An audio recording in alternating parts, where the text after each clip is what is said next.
¿Qué tal, muchachos? ¿Cómo están? Qué gusto saludarlos. Bueno, en esta oportunidad vamos a conversar respecto al libro que nos ha tocado leer en esta primera parte del bimestre, que como tú sabes se llama Naves Negras ante Troya y es una adaptación de la Ilíada. Esta a manos de la escritora británica Rosemary Sutcliffe. Bueno, como habrás investigado ya, espero que así sea, Naves Negras ante Troya es una adaptación de la Ilíada y la Ilíada, es una de las obras cumbres junto a la Odisea del gran Homero.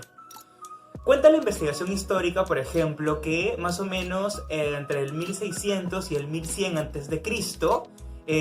Existieron muchas riñas y peleas entre los diferentes pueblos y diferentes reyes griegos. Bueno, pues Homero se entera de todas estas riñas y entonces populariza un género muy importante en la época que se llamaba la poesía épica, o sea, la épica. ¿Qué contaba la épica entonces? Las hazañas de los héroes. Y evidentemente en esas hazañas de los héroes había un objetivo muy importante y era exaltar la figura del héroe. A su vez, vincularlos con los dioses, porque tú ya sabes que la creencia clásica pues pondera muchísimo el tema de los dioses y hay toda una investigación también súper apasionante respecto a cómo son los dioses. Si tú te habrás dado cuenta, por ejemplo, en Naves Negras ante Troya, te habrás dado cuenta que los dioses cumplen diferentes funciones. Es más, promueven y no a su vez la guerra y en muchos de los casos, como por ejemplo entre la riña entre Hera, Afrodita, se genera pues la causa, según Naves Negras ante Troya, del pleito, ¿no? De que la elección de Paris pues a manos de estas diosas. Bueno, así muchísimos datos respecto a la épica. Entonces decimos que la épica cuenta las hazañas de los héroes y estas hazañas de alguna u otra forma están vinculadas con los dioses, porque evidentemente los seres humanos al ser completamente mortales frente a la inmortalidad de los dioses pues tienen alguna cosa que hacer para destacar, y eso es el tono heroico de la situación. Bien, en Naves Negras ante Troya, y esa es una de mis partes favoritas, te habrás dado cuenta que hay dos estilos de ser héroe, ¿no?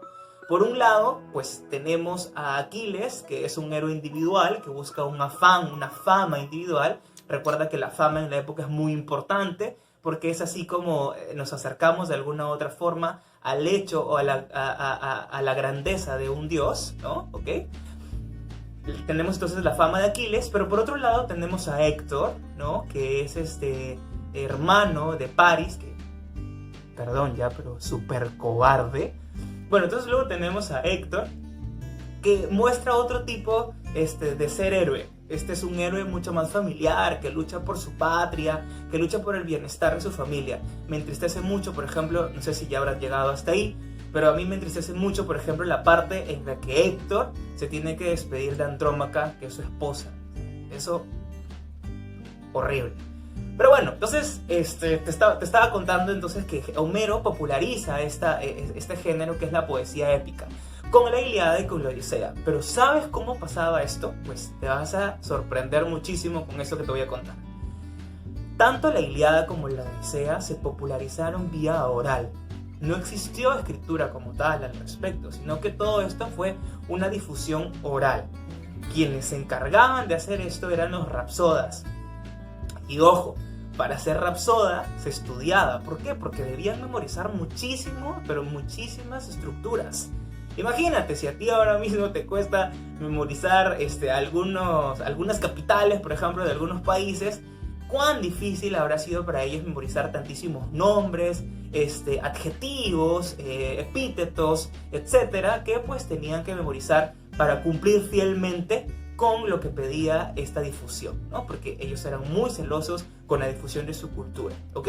Recuerda que estamos hablando de sus dioses también, y por lo tanto para ellos, y como para nosotros también, el tema de los dioses es un tema muy pulcro, ¿ok? Bueno, entonces en Naves Negras ante Troya, que es, como te dije ya, es una adaptación de la Ilíada, esta historia nos cuenta lo que pasa entre Paris y Helena. Acuérdate que Paris conoce a Helena como que se queda medio encantada con Paris, y bueno, pasa algo muy importante, y es que Paris rapta a Helena, ¿no? Lo pongo entre comillas, tú me entenderás.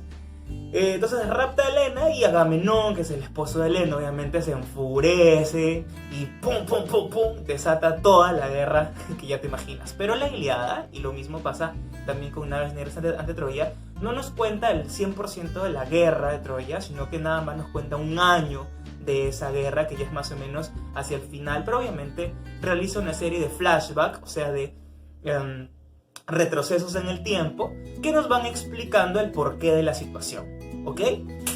Bueno, en esta obra te vas a dar cuenta de muchísimos valores, ¿ok? Por un lado los valores que ponderan a los dioses y por otro lado los valores humanos.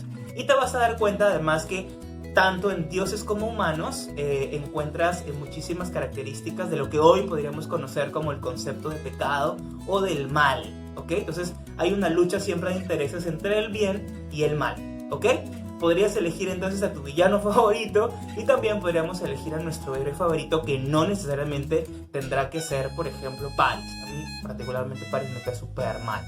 Pero bueno, entonces espero que esto que te he contado te haya servido un poquito, porque este es uno de mis libros favoritos.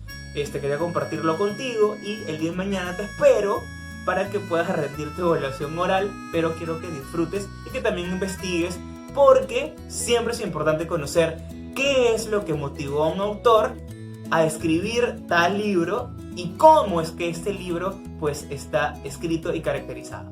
Muy bien, un fuerte abrazo y nos vemos mañana.